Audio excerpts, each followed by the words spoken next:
Welcome back, everyone. Vítajte opäť všetci. This is my second presentation here, Toto je moja druhá prezentácia dnes. and Moja druhá prezentácia celkovo. we are going to continue the topic we saw yesterday. Budeme pokračovať v téme, ktorú sme začali včera. So I invite you to kneel down for a silent prayer. Chcela by som vás pozvať k tichej modlitbe.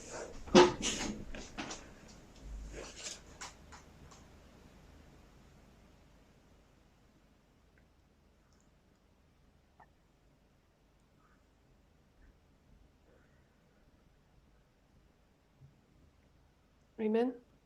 Amen.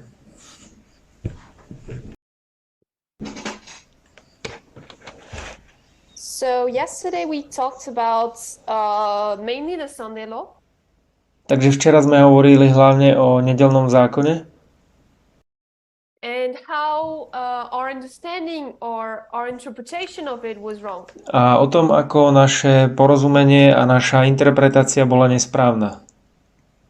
And God in the 2014 to 2019 dispensation. A Boh v roku 2000 alebo v tej epoche od 2014 do 2019 and through his messengers led us to a better understanding of it.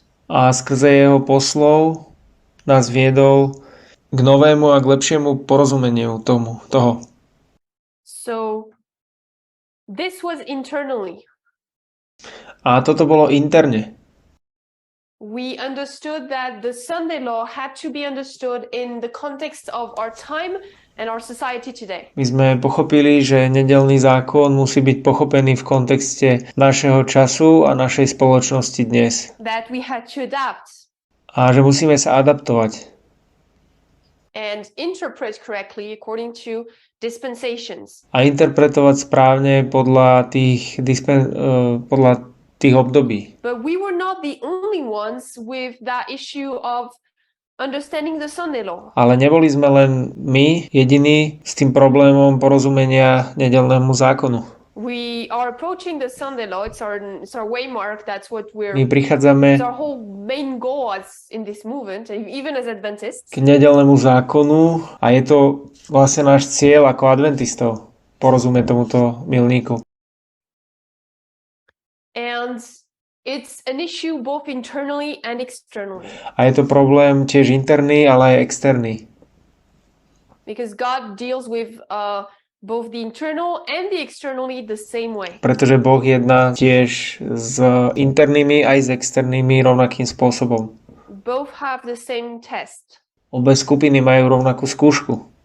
Even though the material given to them to succeed on that test might not be the same. Aj keď ten materiál, ktorý im bol daný, aby uspeli v tom teste, v tej skúške, tak ten materiál nie je rovnaký.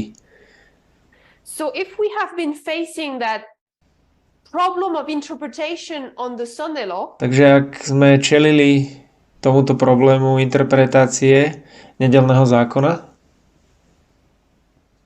internally, then should be the same externally. Interne, potom toto isté by malo byť aj externe.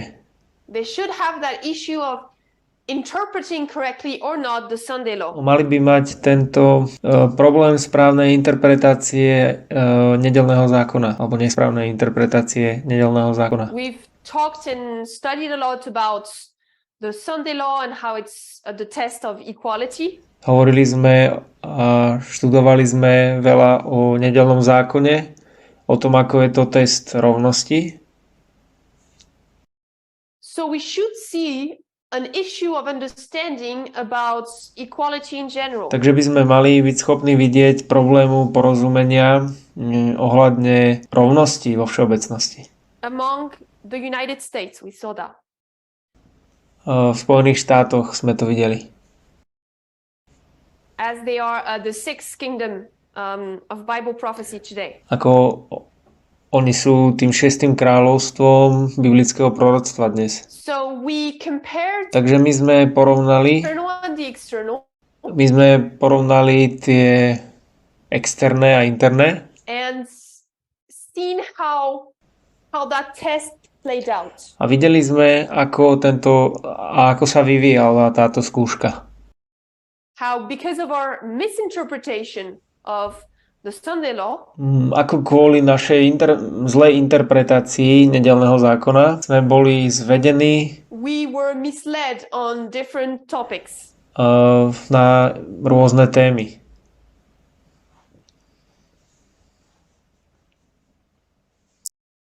Gave the example of women in leadership and pants for women. A dala som príklady žien vo vedení a nohavíc pre ženy.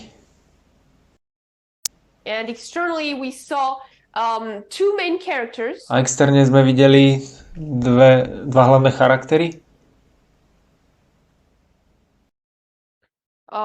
In the United States. V Spojených štátoch. And how they were fighting for equality in their own ways too. A ako bojovali za rovnosť svojím vlastným spôsobom. We saw the example of Trump, who was for white supremacy and misogyny. A videli sme príklad Trumpa, ktorý bol za biely supremacizmus a mizogíniu. Because he was going back to the beginning of America. Pretože on sa vracal k začiatku Spojených štátov amerických. Because why was he upholding that supremacy, that white supremacy? A prečo on vyzdvihoval tento biely supremacizmus? So let me rephrase that. Trump was upholding white supremacy and misogyny. A to ešte poviem inak. Trump vyvyšoval biely supremacizmus a mizogíniu. And why? A prečo? Because he was going back to the founding fathers and the beginning of the United States. Pretože on sa vracal k tým zakladateľom Spojených štátov a na ten začiatok Spojených štátov. He was fixed in the meaning of the Constitution and how the founding fathers saw America. On bol fixovaný v tom porozumení a v tom porozumení, ako videli tí zakladatelia, ako videli Ameriku. Same thing for misogyny. A rovnaká vec sa stala ohľadne mizogínie. And that could, we're going back to the beginning of the United States again. My sa môžeme vrátiť na začiatok Spojených štátov opäť. We can see that misogyny. A môžeme vidieť túto mizogíniu. But we could even go back the whole 6,000 years. Ale mohli by sme ísť naspäť celých 6,000 rokov. And externally, the example we gave in this, we're focusing on this dispensation, last presentation. A externe ten príklad, ktorý sme dali, tak sústredili sme sa na túto epochu, poslednú prezentáciu. How their interpretation of the way they read the Sunday law, they understand the Sunday law. A ako tá interpretácia a spôsob, ako oni čítajú, ako oni chápu nedeľnému zákonu, tak to vytvára dve skupiny. And externe we talked about Ruth Bader Ginsburg. Sme hovorili o Ruth Bader Ginsburg, who was on the opposite side of Donald Trump. Ktorá bola ako protistrana Donalda Trumpa. Na opačnej strane bola. And was adapting. A ona sa adaptovala. We read a quote that was taken from a video. Čítali sme citát, ktorý bol zobratý z videa. Of something she said in 2008. Bolo to niečo, čo povedala v roku 2008. Of how we have to adapt and include the groups that were not included at the beginning of America's history. A o tom, ako sa musíme adaptovať, musíme zahrnúť tie skupiny, ktoré neboli zahrnuté na začiatku Spojených štátov amerických. This whole topic is what originalism is all about. A táto celá téma je to, o čom je vlastne originalizmus. I know we didn't properly define it. A ja viem, že my sme to poriadne nedefinovali. So that's what we're going to do today. Takže to je to, čo urobíme dnes. Remember, we're talking about the Sunday law. A pamätajte, že my hovoríme o nedeľnom zákone. how we understand the Sunday law, Ako my rozumieme nedeľnému zákonu? both internally and externally. Takisto externe aj interne. And right now we're focusing on the external A práve teraz sa sústredíme na externé. to see how they read the Constitution Na to, aby sme videli, ako oni čítajú ústavu. and therefore how they're gonna A preto, apply or understand the Sunday ako law. oni to budú aplikovať a ako budú chápať nedeľnému zákonu. We're gonna read an article. A budeme čítať článok. I'm not gonna read all of it because it's 13 pages. Nebudem čítať to celé, pretože to má 13 strán. I will read some paragraphs and then make comments and summarize other paragraphs. Ale budem čítať nejaké odstavce a potom budem to sumarizovať a potom budem čítať ďalšie odstavce. But if you read it if you want to read the entire thing, you can read on the media broadcast. Ale ak to chcete čítať celé, tak môžete to čítať na media broadcast. It's the first one that's Elder Perminder posted after Elder Tess went on a break. Je to prvý článok, ktorý zdieľal starší Parminder potom, ako Tess išla si oddychnúť. So right now the originalism is all about how do you read. Takže originalizmus je celý o tom, ako čítate. Which is our main question internally, but also we can see externally. Čo je naša hlavná otázka a tiež to môžeme vidieť externe. And the article begins by saying that liberal lawyers A ten článok začína tým, že hovorí o liberálnych právnikoch, should consider that issue of originalism. ktorí by mali zvážiť ten problém originalizmu.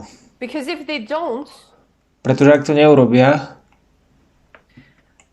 they're gonna be trapped tak oni budú in the different arguments that originalists are gonna bring. Oni budú v pasci kvôli rôznym argumentom, ktorí originalisti spravia alebo prinesú. So we're gonna give right now the definition of originalism. Takže teraz dáme definíciu originalizmu.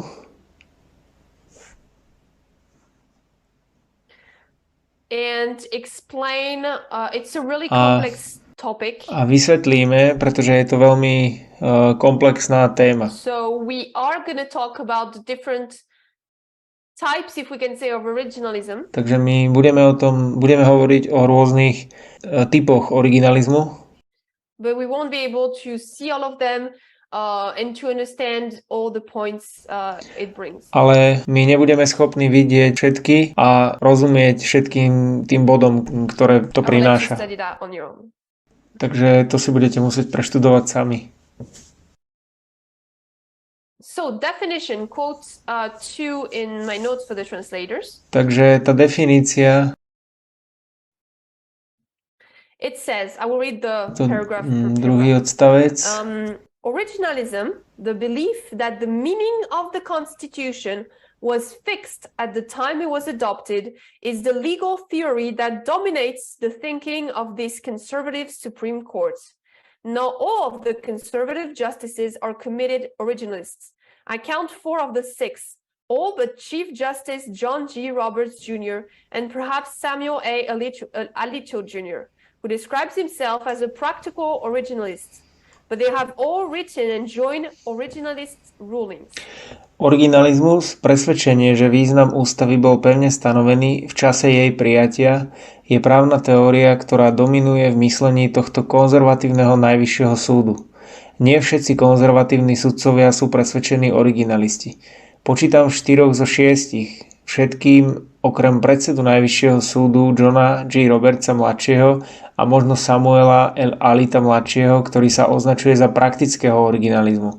Všetci však napísali alebo sa pripojili k originalistickým rozhodnutiam. So 2 points here. Takže sú tu 2 pointy. First of all, v prvom rade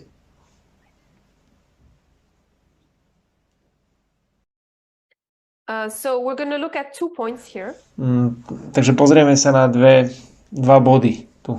First of all, the definition in and of itself. V prvom rade je to definícia samotná. Which is that the constitution is fixed. Čo je, že ústava je presvedčenie, alebo je to fixné niečo. From the time that it was written. Je to pevne stanovená v čase jej prijatia. Fixed, so I'm going to say fixed when written. Význam ústavy je pevne stanovený v čase jej prijatia. And then it talks about and remember, I'm going to change my thoughts. Remember, I told you yesterday. A potom sa tam hovorí o tom, pamätajte, že včera som vám povedala, that when we read this article, že keď si čítate tento článok, I want you to picture in your mind. Chcem, aby ste si zobrazili vo svojej mysli, that this article was written and is something written about the movement. Že tento článok bol napísaný a píše niečo o tom hnutí. You replace all the judges and politicians with people in the movement and leaders, etc. Nahraďte všetkých tých sudcov a politikov s tými ľuďmi v hnutí a tak ďalej. And you replace the constitution by the Bible. A nahradíte ústavu Bibliou. And you find the same thing, fixed in its meaning. A zistíte, že je to rovnaká vec, že je to zakotvené v tom význame. The two groups. Že sú tam dve skupiny. And this idea of dispensationalism, a je tu táto myšlienka dispenzacionalizmu, opposed to a document that is fixed when it's written. Proti tomu dokumentu, ktorý je zafixovaný v tom čase, keď je napísaný. So that's the point about the definition. Takže to je tá pointa ohľadne definície. I know it's quite a short definition, but I think it's efficient. A ja viem, že je to dosť krátka definícia, ale je to efektívne. It's going to be definition is going to be added as we read the article. A tá definícia bude ešte rozšírená, keď budeme čítať ten článok. And we saw it yesterday with what Ruth Bader Ginsburg said. A videli sme to včera, keď sme čítali to, čo povedala Ruth Bader Ginsburg. That she did not believe that the Constitution was fixed. Že ona neverila, že ústava bola fixovaná. Otherwise, that would mean that black men. A inak by to znamenalo, že černoch, Native Americans, alebo pôvodní Američani, indigenous Americans, and women would not be included. A ženy by neboli v tom zahrnutí. Because they were not included when the Constitution was written. Pretože oni neboli zahrnutí vtedy, keď bola napísaná ústava. So there's no evolution. Takže nie je tu žiadna evolúcia. Then another point that is brought up in this first paragraph. Potom ďalší bod, ktorý bol v tomto prvom odstavci, is how the Supreme Court is composed. What it is composed of. Je to, že z čoho sa skladá najvyšší súd. And how they are siding or not with originalism. A ako oni súhlasia alebo nie s originalizmom. So in the Supreme Court, takže v najvyššom súde alebo na najvyššom súde you have 4 of the 6 máte 4 zo 6 who are committed originalists. Ktorí sa priznávajú, že sú originalisti. But all of them have somehow ale všetci z nich have somehow joined originalistic beliefs. Nejakým spôsobom sa pridali k tým originalistickým názorom. Which means that the decisions that are going to be taken by the Supreme Court, čo znamená, že tie rozhodnutia, ktoré sú pravené tým najvyšším súdom, we should find in them originalistic results or findings. mali by sme v tom byť schopní vidieť tieto originalistické výsledky. There's also a different term that is brought up. A je tu tiež ešte ďalší termín, ktorý bol privedený. The idea of practical originalists. Myšlienka praktických originalistov. This is one of the types of originalism that we're going to see. Toto je jeden z typov originalistov alebo originalizmu, ktoré budeme tiež vidieť. So we're going to read next paragraph. Takže budeme čítať ďalší odstavec. It says, given that reality, liberals can't lightly dismiss conservatives' insistence that the Constitution should be interpreted based strictly on the original meaning of its text. In the current circumstances, liberal advocates appearing before the court would be remiss not to make an originalist case.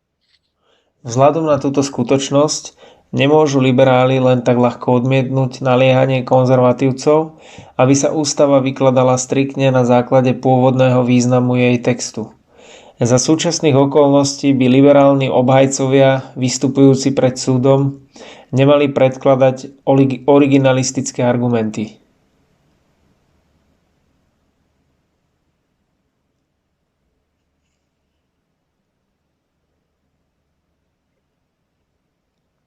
So here they're telling us Takže tu nám hovoria, that liberals have to be careful and have to understand that originalism is always going to be present in court cases.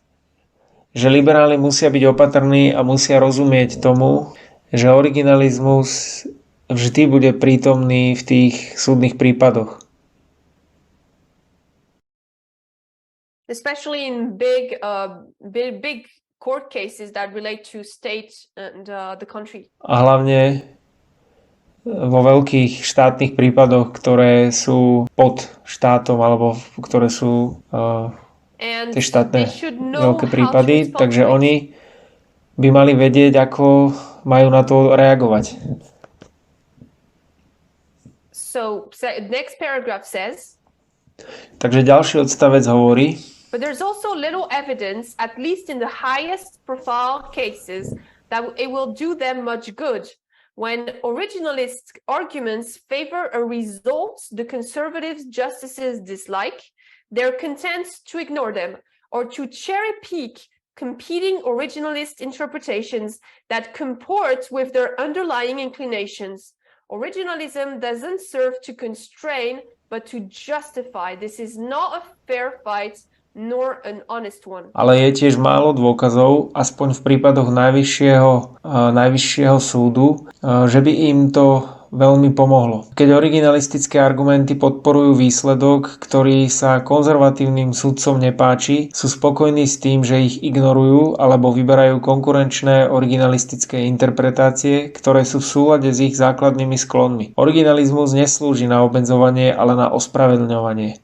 Toto nie je spravodlivý boj, ani čestný. So there's this idea of cherry picking. Takže je tu táto myšlienka vyberania si. You just pick what interests you in the tree. Vyberejte si len to, čo vás zaujíma na tom strome.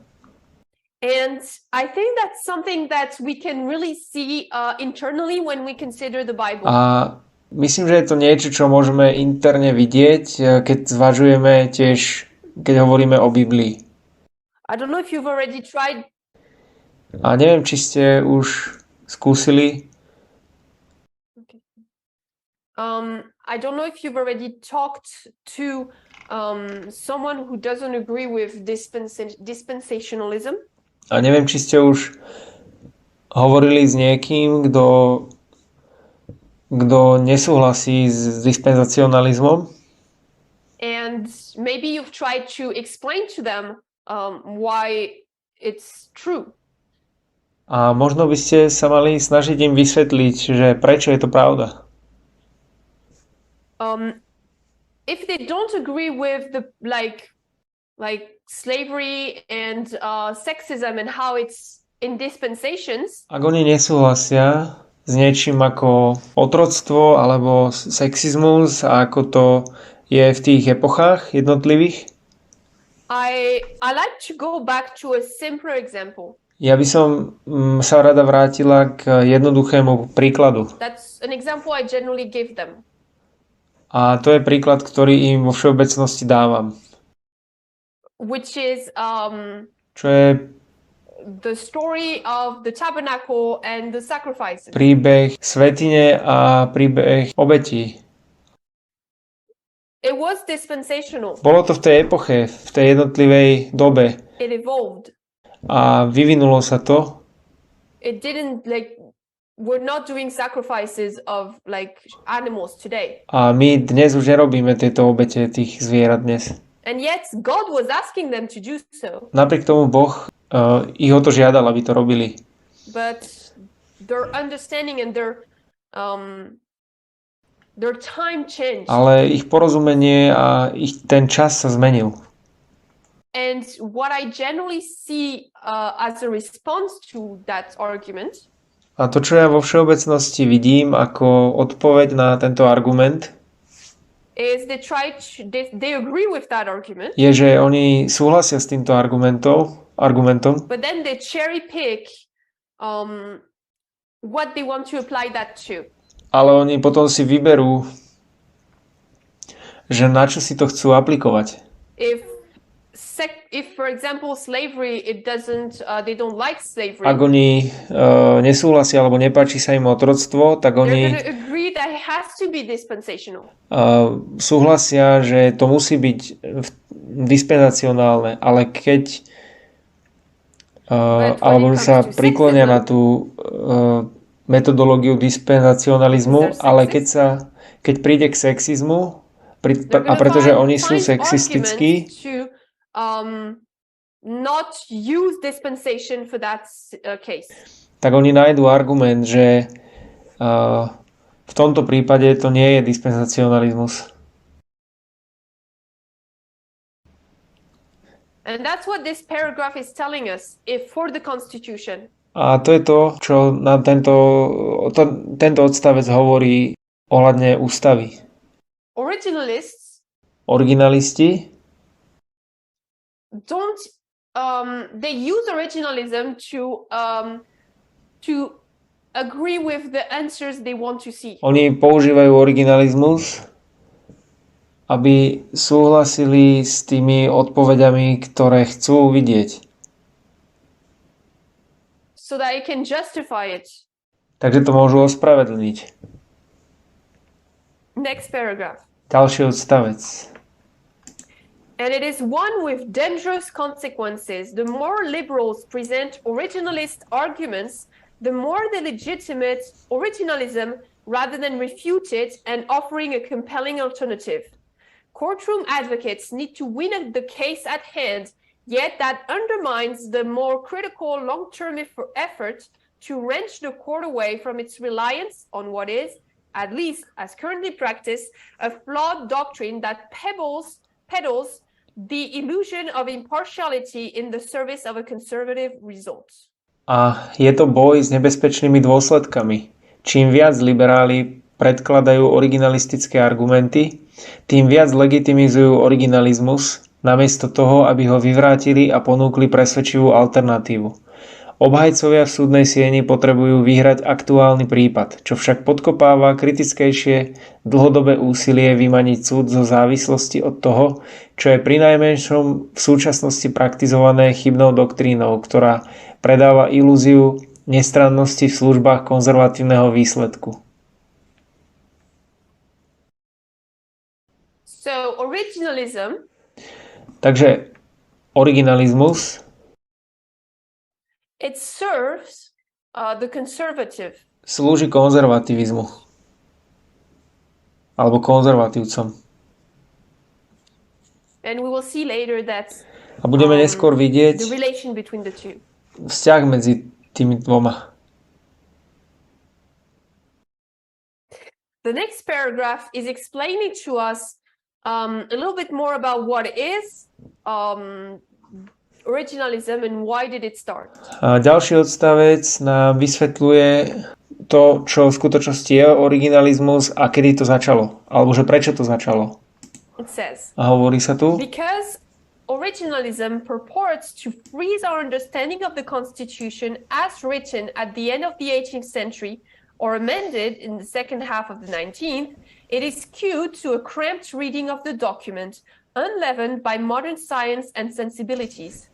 Why should we understand, much less accept, the constitutional meaning as fixed at a time when women lacked the right to vote, when recently enslaved Black people attended segregated schools, and when the economy was agrarian, and when the notion of gay rights was unthinkable?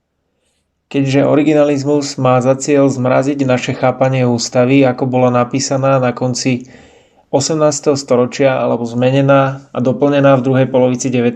storočia, je skreslený na krčovité čítanie dokumentu, neosvietené modernou vedou a citlivosťou. Prečo by sme mali chápať a už vôbec nie akceptovať ústavný význam ako fixný v čase, keď ženy nemali volebné právo, keď nedávno zotročení černosi navštevovali segregované školy, keď hospodárstvo bolo agrárne a keď pojem práv homosexuálov bol nemysliteľný.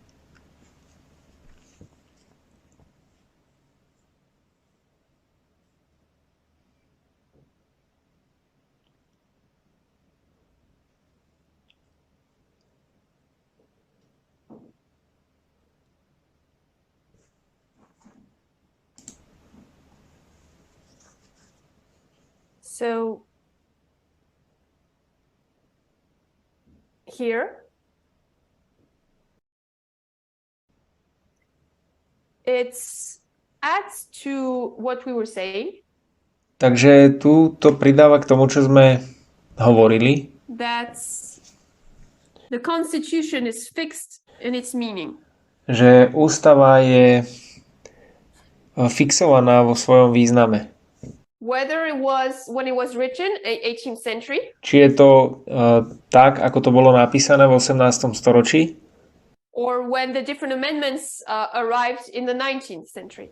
alebo tie rôzne dodatky, ktoré prišli v 19. storočí. And it says here that understanding of the Constitution A hovorí sa tu, že porozumenie ústavy is supposed to be unleavened by modern science and sensibilities. by malo byť podporené modernou vedou a citlivosťou.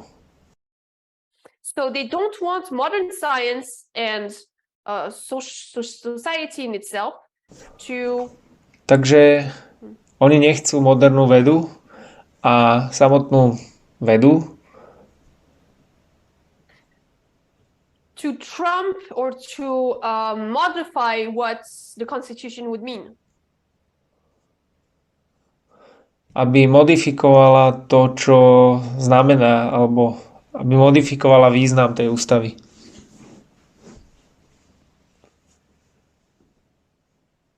So there's that idea of no new meaning. Takže tá myšlienka toho žiadneho nového významu. And it says that if we have to accept it, A hovorí sa tu, že ak to musíme prijať, it means that we, as Ruth Bader Ginsburg said, znamená to, že tak ako povedala Ruth Bader Ginsburgová, it means we have to put away women, Black people and gay rights. znamená to, že musíme vynechať z toho ženy, čiernych ľudí a práva homosexuálov. Because they were not present when the Constitution was written. Pretože oni neboli prítomní, keď bola ústava napísaná. Paragraph 7 says, 7. odstavec hovorí, One prominent recent example of those flirting with originalism involves the newest justice, Kentucky Brown Jackson. She says, I believe that the Constitution is fixed in its meaning, Jackson said at her confirmation hearings in March. I believe that it's appropriate to look at the original intent, original public meaning of the words when one is trying to assess, because again, that's a limitation on my authority to import my own policy. Jeden z významných nedávnych príkladov tých, ktorí koketujú s originalizmom, sa týka najnovšej sudkyne Kentucky Brown Jacksonovej. Som presvedčená, že ústava má pevný význam, povedala Jacksonova na marcovom schvaľovacom vypočutí. Verím, že je vhodné pozrieť sa na pôvodný zámer, pôvodný verejný význam slov, keď sa človek snaží posúdiť, pretože je to opäť obmedzenie mojej právomoci importovať vlastnú politiku.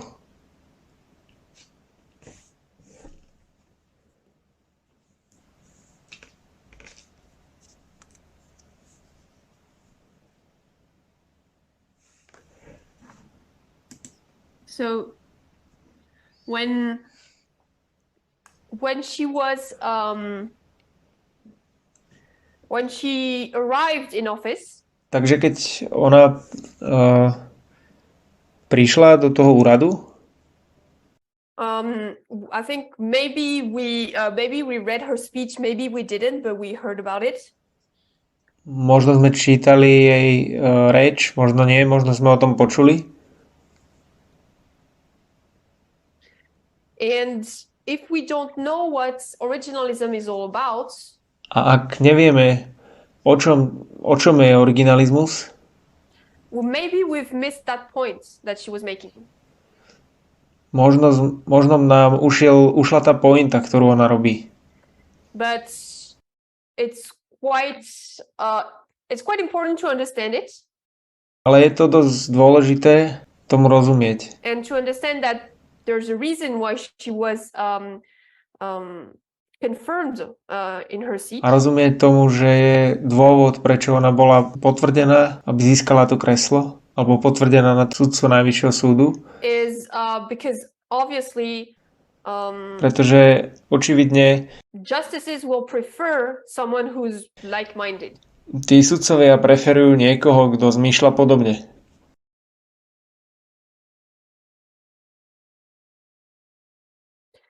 And I didn't pay attention to that part of her speech. A ja som naozaj nevenovala pozornosť tejto časti, tej jej reči. And if I had, a ak by som to spravila, maybe I would not have understood how originalism really plays an important role in the decisions in the Supreme Court. Možno by som teraz nerozumela tomu, ako originalizmus naozaj zohráva dôležitú úlohu v tom rozhodnutí Najvyššieho súdu.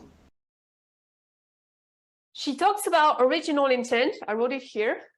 Ona hovorí o originalistickom zámere. And we'll look more at it when we will look the different types of originalism. Alebo o pôvodnom zámere. A my sa pozrieme na to viac, keď sa budeme pozerať na rôzne typy originalizmu. We're going to skip to paragraph 14. Preskočíme na odstavec 14. The different paragraphs before talk about what different politicians say about originalism. Je to odstavec, kde sa hovorí, že aký rozdiel, čo politici hovoria o originalizme. So now it's going to talk about how why was originalism developed. Takže teraz budeme hovoriť o tom, že prečo bol originalizmus vyvinutý. Originalism was a fringe legal theory when it was developed beginning in the early 1970s. It arose in reaction to the perceived excesses of the Warren courts, which had worked a legal revolution in the 1950s and 1960s with freewheeling decisions on the rights of criminal defendants, civil liberties, and voting rights, among other issues, that conservative critics said were grounded in the majority's policy preferences more than in the Constitution itself.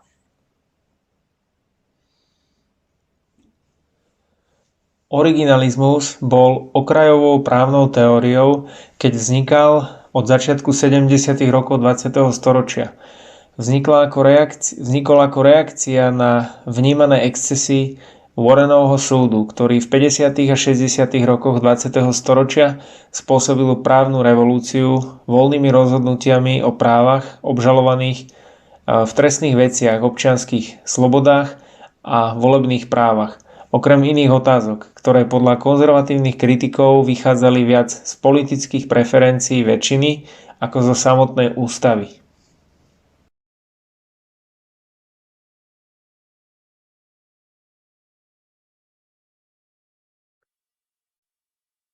So here it explains kind of how originalism began. Takže tu sa vysvetľuje, ako vlastne originalizmus začal. So it was developed or created in the 1970s. Takže bolo to vyvinuté alebo vytvorené v roku 70.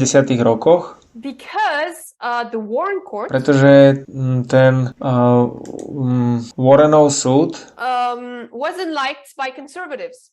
Nepáčil sa konzervatívcom.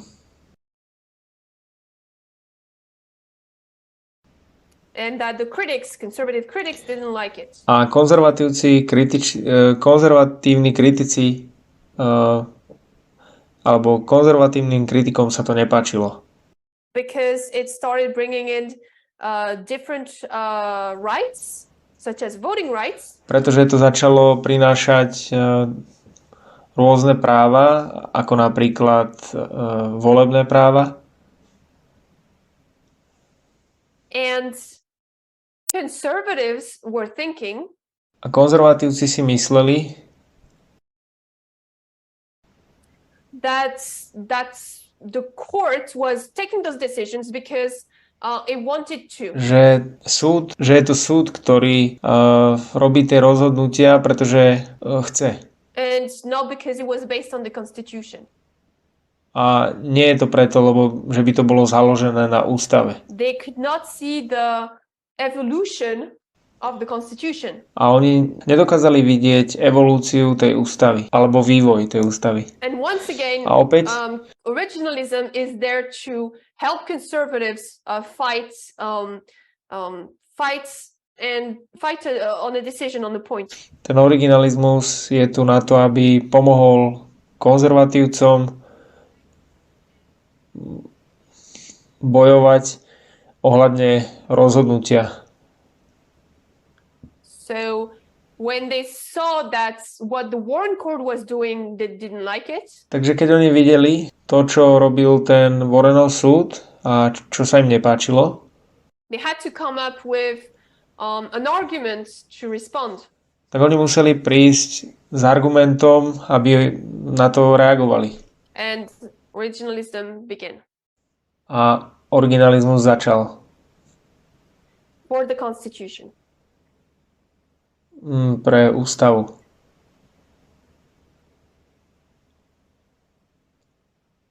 And then it says that the judge has to stay close to the text. A potom sa tu hovorí, že ten sudca musel sa držať tesne toho textu. That it should not construct new rights. A že by sa nemali vytvárať nové práva. And I think we can all see that they're trying to come up with anything just to go against the Warren Court. Myslím, že môžeme všetci vidieť, že oni sa snažia prísť s hocičím, len aby išli proti tomu Warrenovmu súdu. It's really to serve conservatism. A je to naozaj na to, aby to slúžilo konzervativizmu. Because conservatives do not serve originalism, if I can say it that way. Pretože konzervatívci neslúžia originalizmu, ak by som to mohla povedať takto. Keď originalizmus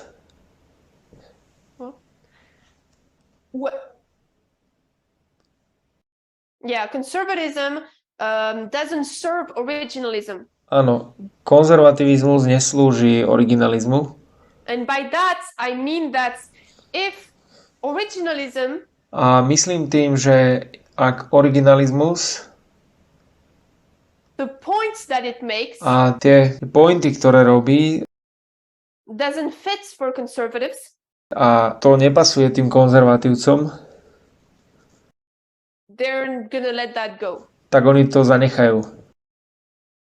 Originalism is there to help conservatives when they feel like it. Originalizmus je tu na to, aby pomohol konzervatívcom, keď sa na to cítia, keď im to pasuje. When it upholds their points. A keď to pomáha tomu ich názoru. Paragraph 18 is going to start talking about original intent. 18. odstavec bude hovoriť o pôvodnom zámere. And it says what began as a hunt for original intent evolved in a search for original public meaning. After adherents recognized that different founders had different intentions in writing and ratifying the document. But the stated goal remained the same, to provide a supposedly neutral guide by which judges could reliably interpret the Constitution and avoid substituting their personal views. By the 1990s, originalism was the interpretive approach broadly endorsed by the conservative legal movement. To, čo sa začalo ako honba za pôvodným zámerom, sa vyvinulo v hľadanie pôvodného verejného významu. Potom, ako prívrženci uznali, že rôzni zakladatelia mali pri písaní a ratifikácii dokumentu rôzne zámery. Deklarovaný cieľ však zostal rovnaký. Poskytnúť údajne neutrálny návod, podľa ktorého by sudcovia mohli spoľahlivo interpretovať ústavu a vyhnúť sa nahrádzaniu svojich osobných názorov. Do 90. rokov 20. storočia bol originalizmus interpretačným prístupom široko podporovaným konzervatívnym právnym hnutím.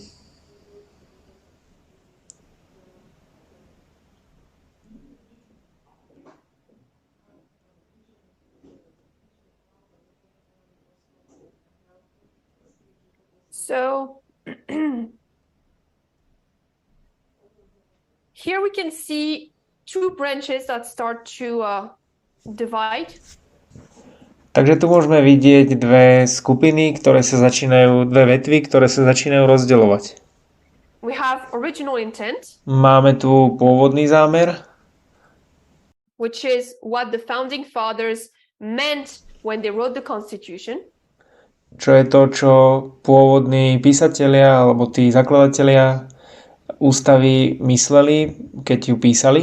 But even those people realized that the different founders had different interpretations and intentions. Ale dokonca aj títo ľudia si uvedomujú, že títo zakladatelia ústavy mali rôzne interpretácie a rôzne významy. They do not have Oni nemajú one rule. Like they realize that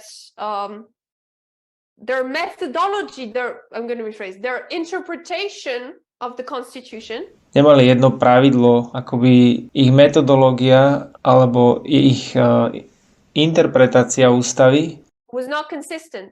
nebola konzistentná. So they had to invent that idea of original public meaning. Takže oni museli vynájsť tú myšlienku toho pôvodného verejného významu. To better fit their beliefs. Aby to lepšie sedelo tomu, v čo veria. And then paragraph 19 says, a potom 19. odstavec hovorí, it would take decades longer for originalism to gain more than a minor toehold on the high courts. The year before Bork was defeated, Antonin Scalia, another originalist, sailed through the Senate confirmation process by the vote of 98-0. Democrats had decided to train their fires on defeating the simultaneous elevation of William Rehnquist to be Chief Justice. Scalia was joined in 1991 by Clarence Thomas, who outdid Scalia in his originalist zeal. I'm an originalist, but I'm not. Scalia said of the difference between himself and Thomas. Trvalo ešte 10 ročia, kým originalizmus získal na najvyššom súde viac než len malú pozíciu. Rok predtým, ako bol Borg porazený, Antonín Scalia, ďalší originalista, prešiel schvaľovacím procesom v Senáte pomerom hlasov 98 k 0. Demokrati sa rozhodli zamerať svoju paľbu na zmarenie súčasného povýšenia Williama Rehnquista na predsedu Najvyššieho súdu. V roku 1991 sa k Scaliovi pridal Clarence Thomas, ktorý svojou originalistickou horlivosťou Scaliu prekonal. Som originalista, ale nie som blázon, povedal Scalia o rozdiele medzi ním a Thomasom.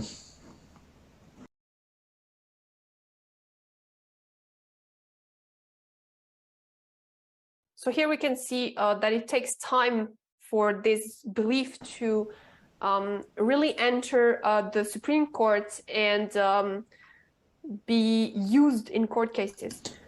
Takže tu môžeme vidieť, že to trvá nejaký čas, aby táto viera naozaj vstúpila na Najvyšší súd a aby mohla byť použitá v tých súdnych prípadoch. Paragraph 20 says, but the pair remained on the edges of the court's jurisprudence. It was not until the Trump administration and the addition of 3 justices schooled in the originalist traditions of the Federalist Society, Neil Gorsuch, Amy Coney Barrett, and to a lesser extent, Brett Kavanaugh, that a powerful originalist bloc coalesced. Táto dvojica však zostala na okraji súdnej praxe.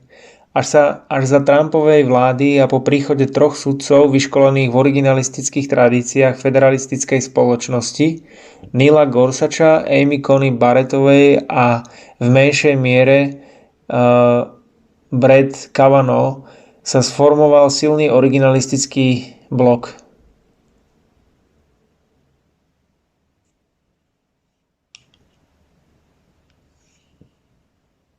So, if we were to illustrate the rise of originalism, takže ak by sme chceli ilustrovať ten vzostup originalizmu, roughly, I'm not going to do a scale illustration of it. Len približne, nebudem robiť nejakú ilustráciu v pomere. Started in 1970. Ale začalo by to v 1970. And it's gaining some power, but not that much in the court. A získava to nejakú moc, ale nie príliš v tom súde. Alebo na tom súde. And then there's an event that's going to make it really rise. A potom je tu udalosť, ktorá to spôsobí, že to naozaj vyrastie. Trump. Je to Trump. And the different judges that he's going to bring. A tí rôzni sudcovia, ktorých on privedie.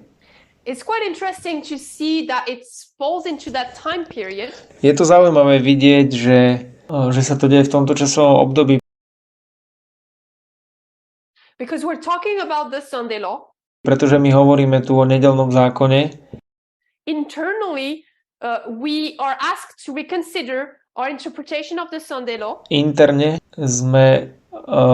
máme zvažovať tú interpretáciu nedeľného zákona. To interpret differently the Bible. Je od nás požadované, aby sme interpretovali inak Bibliu. And externally in the same time. A v rovnakom čase externe. They are faced with the same problem of how to interpret the Constitution. Oni čelia rovnakému problému, že ako majú interpretovať ústavu.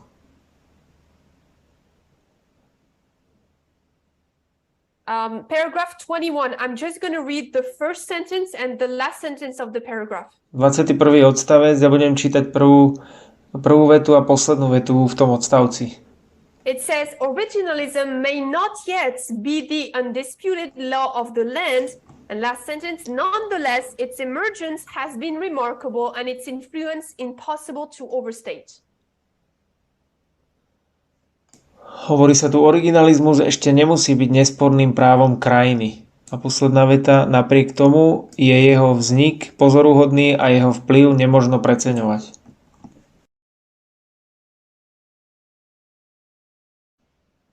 Paragraph 26. 26. odstavec. So it talks about different justices. Hovorí sa tu o rôznych sudcoch. Which is not the point I want to get into. I want to understand what they say.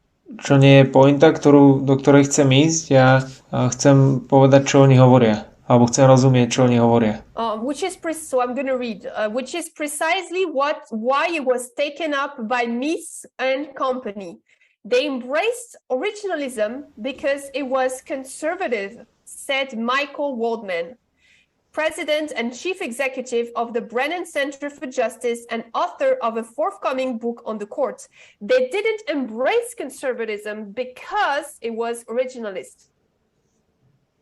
A práve preto sa ho Misi a spol chopili a prijali originalizmus, pretože bol konzervatívny, povedal Michael Waldman, prezident a výkonný riaditeľ Brennan Center for Justice a autor pripravovanej knihy o súde. Neprijali konzervativizmus preto, že bol originálny.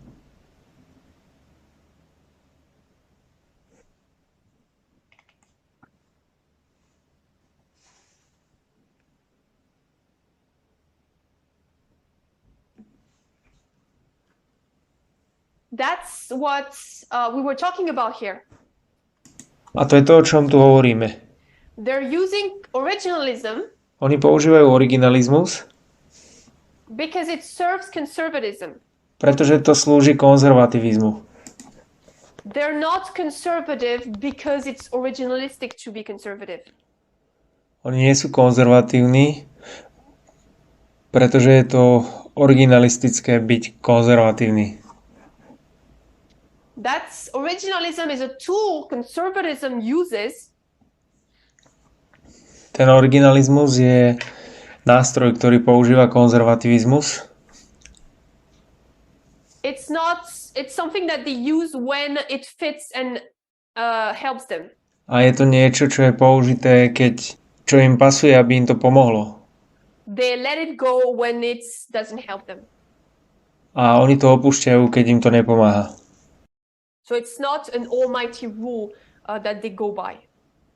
Takže nie je to nejaké mocné pravidlo, ktorého sa oni veľmi držia. Alebo podľa ktorého idú. Paragraph 31. I could read more, but I'm going to summarize a bit. Paragraph 31. Odstavec 31. It talks about another form of originalism. Hovorí sa tu o ďalšej forme originalizmu. I don't think we'll be able to read the paragraph. I'm going to explain practical originalism. Myslím, že nebudem čítať ten odstavec, vysvetlím ten praktický originalizmus.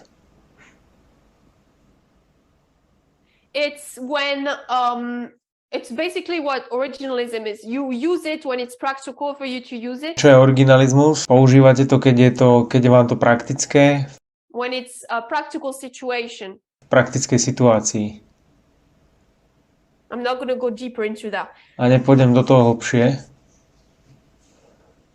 Paragraph 31 says, in recent years, one new weapon has been added to the originalist arsenal called corpus linguistics. It uses large database of documents from the relevant historical periods to conduct computer searches of keywords and phrases to determine their original public meanings. This technique has the advantage of moving the debate beyond competing dictionary definitions, and courts have started to employ it in both statutory and constitutional interpretation. V posledných rokoch pribudla do arzenálu originalistov jedna nová zbraň. Nazýva sa korpusová lingvistika a využíva veľké databázy dokumentov z príslušných historických období na počítačové vyhľadávanie kľúčových slov a fráz s cieľom určiť ich pôvodný verejný význam. Táto technika má tú výhodu, že posúva diskusiu nad rámec konkurenčných slovníkových definícií a súdy ju začali využívať tak pri výklade zákonov ako aj ústavy.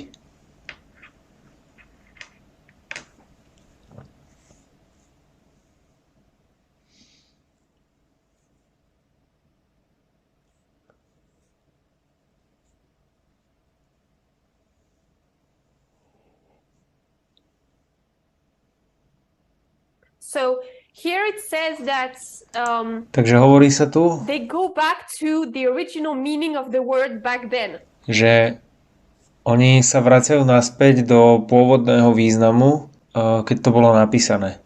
They're going to use the dictionary of back then. A oni budú používať ten slovník, ktorý bol vtedy platný. They will use the dictionary that the founding fathers were using. Takže oni používajú, alebo budú používať ten slovník, ktorý používali zakladatelia alebo písatelia ústavy. A príklad, ktorý je daný v ďalšom odstavci, Judge Catherine Kimball Mizell, sudkyňa Katrin Kimball Mizell, which she was a against ona bola, the Biden mask mandate during COVID. a ona bola proti tým rúškam, ktorý Biden nariadil, nosenie rúšok. Because he was saying there's a law saying that we are forced to wear that mask for sanitation. Pretože on hovoril, že my musíme vynúcovať nosenie tých masiek kvôli sanitácii. And she went back in that area of the founding fathers. A ona sa vrátila naspäť do tej oblasti tých zakladateľov, tej doby tých zakladateľov. What sanitation meant. A pozerala sa, čo znamená tá sanitácia. And sanitation back then meant it was more meaning a measure to stay clean. A vtedy sanitácia znamenalo to niečo ako zostať čistý v tej miere. Yeah, she said that in sanitation there was nowhere a mandate, an obligation. A ona povedala, že tá sanitácia určite nebol nejaký mandát. Therefore she was refusing it. A preto ona to odmietala.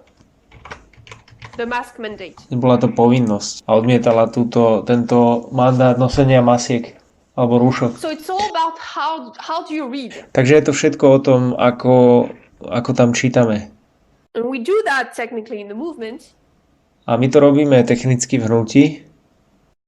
I was quite when I read that I was like, we do that a bit. A keď som to čítala, ja som si myslela, že my to robíme tiež.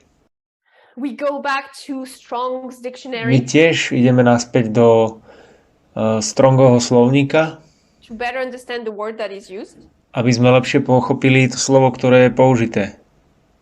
But the difference, if we do that and what the judge was doing with COVID mask, Ale rozdiel, keď to my robíme a medzi tým, čo robila tá sudkyňa s tými respirátormi počas covidu, is that when we do that with Strong's, for example, the Strong's dictionary, je ten, že keď to robíme so Strongom, napríklad s tým slovníkom Strongovým, and we understand what a word meant back then, a my pochopíme, že čo znamenali tie slova naspäť v tej dobe, keď boli napísané, we still need to adapt it for us today.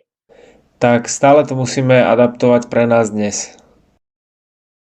Sure, we understand now what the word meant back then, but it doesn't mean that we're going to literally apply it today. Určite my chápeme teraz, že čo znamenali tie slova vtedy, ale neznamená to, že budeme doslovne aplikovať to na dnešok. And that's what originalists do. A to je to, čo robia originalisti. There's no evolution in their words. Nie je evolúcia v ich slovách. When they use corpus linguistics. Keď používajú tú korpusovú lingvistiku.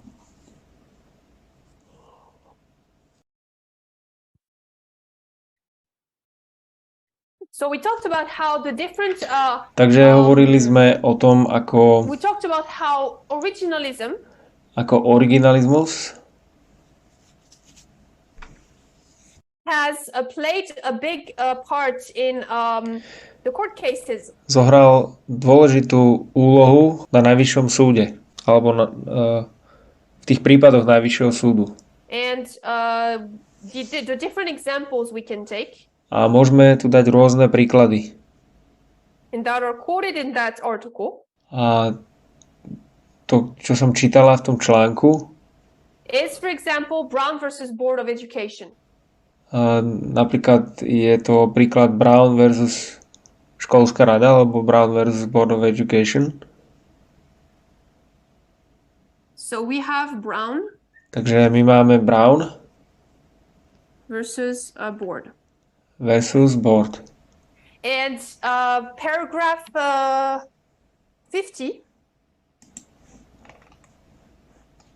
I'm just going to read the sentence.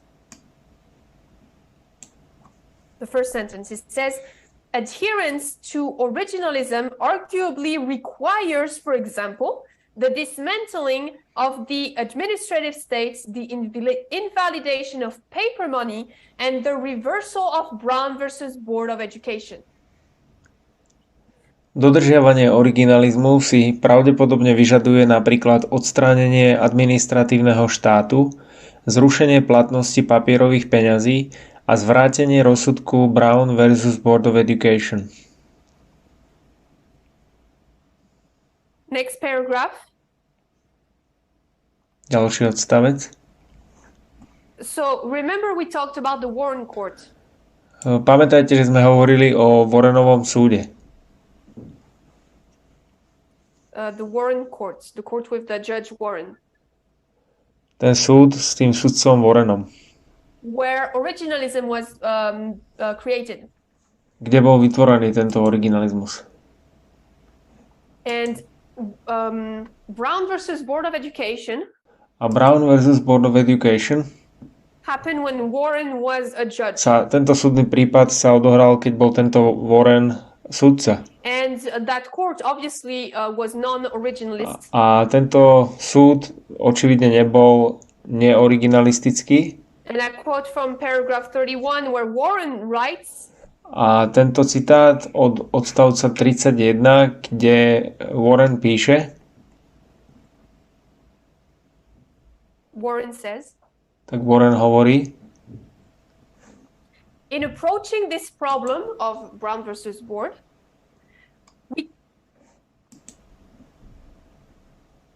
we cannot turn the clock back to 1868 when the amendment was adopted, or even to 1896 when Plessy versus Ferguson was written. We must consider public education in the light of its full development and its place in American life throughout the nation.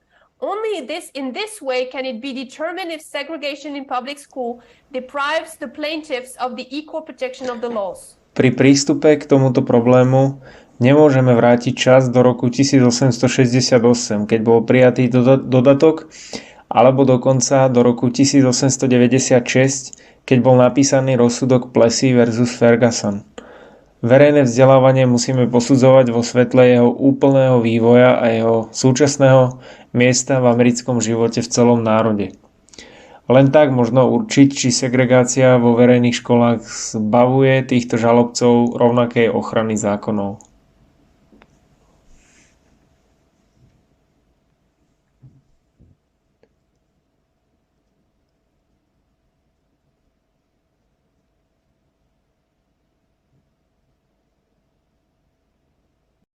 So basically what he's saying is adapt.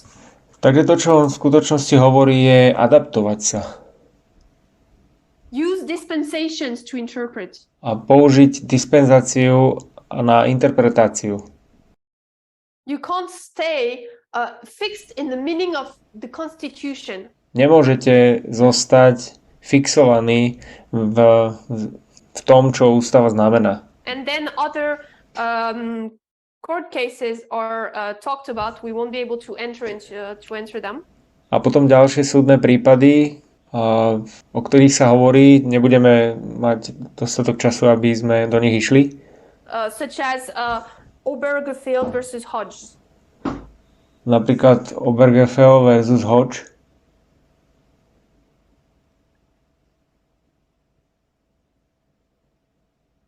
Which talks about same-sex marriage. Ktorý hovorí o manželstve rovnakého pohlavia. And some originalists a niektorí originalisti are going to use originalist beliefs použijú originalistické viery alebo originalistickú vieru, to support gay marriage in this case. aby podporili manželstva rovnakého pohlavia v tomto prípade. Which means that originalists will agree to gay marriage. Čo znamená, že originalisti budú súhlasiť s manželstvom rovnakého pohlavia. And they're going to say that their beliefs is based on the Constitution when it was written. A oni povedia, že ich viera je na základe ústavy, ktorá keď bola napísaná. But in that case, the author of the article, Ale v tomto prípade autor toho článku it says that it's you need to twist the Constitution so much hovorí, že potrebujete tak veľmi prevrátiť tú ústavu a prekrútiť, that in this case, like the doctrine of originalism has no sense. že v tomto prípade ako doktrína originalizmu nemá význam, nemá zmysel. There's no point in being originalists A nie je žiadny význam byť originalista, if you twist it so much. ak to tak veľmi prekrútite.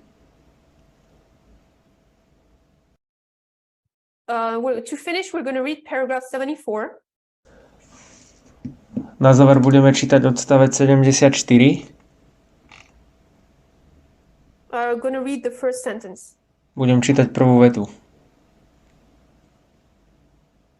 It's not entirely comfortable for judges to acknowledge that they bring their own experiences and values to bear in deciding a case, but there is also no way around that truth.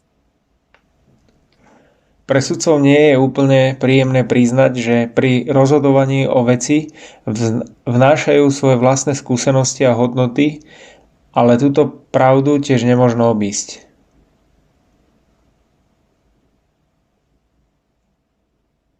So here it says that the different judges who accept originalism, Takže tu sa hovorí, že rôzni sudcovia, ktorí prijímajú originalizmus, want to keep the constitution pure. Chcú zachovať tú ústavu čistú. And therefore they don't want to bring their own experiences and knowledge. A preto oni nechcú priniesť do toho svoje vlastné skúsenosti a poznanie. But yet in that question of how readest thou, Ale stále je tá otázka, ako tam čítaš. we have to bring our knowledge of today, Musíme k tomu priniesť naše poznanie dnes. our evolved knowledge, Alebo také vyvinuté poznanie. whether it's of the Bible or the Constitution. Či už je to Biblia alebo ústava. And that's the problem with Protestants in America in general today. A to je problém s protestantami v Amerike vo všeobecnosti dnes. They do according to their morality, Oni robia podľa svojej morálky their culture. a ich kultúry.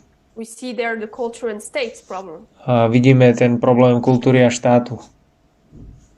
And because they want to uphold their certain morality and their certain beliefs, A pretože oni chcú vyzdvihnúť svoju určitú morálku a svoju určitú vieru, this poses a threat to the social advances that happened. toto spôsobuje hrozbu pre sociálne záležitosti, ktoré sa dejú. Remember we said that the Sunday law Takže pamätajte, že sme povedali, že nedeľný zákon will not be amended, nebude upravený, ale vieme, že bude but it's going to be interpreted differently. interpretovaný inak. The Constitution. Tá ústava.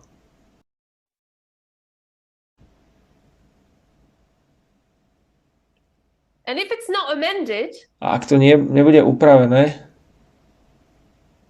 it means that we're not going to see a change suddenly in the law. znamená to, že nebudeme vidieť zmeny, náhle zmeny v zákonoch. But the Constitution will be interpreted to bring in the same result.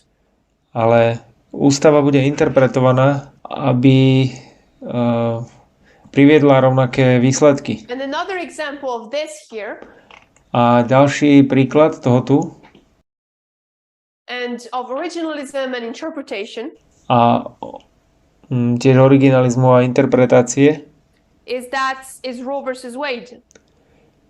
je Roe versus Wade. It was revoked A bolo to zvrátené without the constitution being amended. Bez toho, aby bola ústava zmenená. Their interpretation changed it.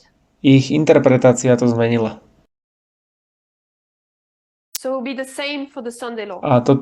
Takže bude to rovnaké pri nedeľnom zákone. We can see that the Sunday law is all about how you interpret it. Môžeme vidieť, že nedeľný zákon je celý o tom, ako to interpretujeme. Whether it's internally Či je to vnútorné, or externally. And today we saw the external aspect. alebo externé, vonkajšie. A dnes vidíme ten externý aspekt. Through originalism, Cez originalizmus, which interprets it to have no new meaning. Ktorý to interpretuje tak, že to nemá nový význam. And therefore rejects any evolution or advances. A preto odmieta akýkoľvek vývoj alebo akékoľvek výhody alebo pokrok. So I hope that those two studies about what originalism is. Takže ja dúfam, že tieto dve štúdie o tom, čo je originalizmus, can better help you understand the Sunday law. Vám pomôže lepšie porozumieť nedeľnému zákonu. Its issues. A jeho problémov. And how we are facing the same problem internally and externally. A to, ako čelíme rovnakému problému interne aj externe. Today we have to answer how do you read, how do you interpret. Dnes musíme odpovedať, ako máme čítať a ako máme interpretovať. So I invite you to finish and kneel for prayer.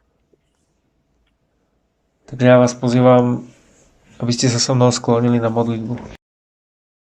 Dear God, we thank you for this day. Drahý Bože, ďakujeme Ti za tento deň.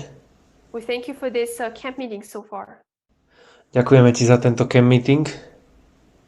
I pray that you may continue to be with us. Modlím sa, aby si bol naďalej s nami.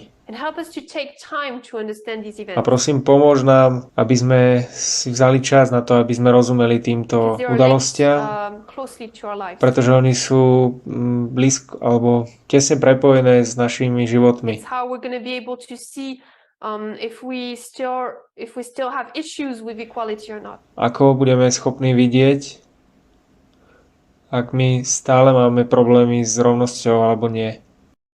I pray that you may bless each and every one here. A modlím sa, aby si požehnal každého jedného z nás.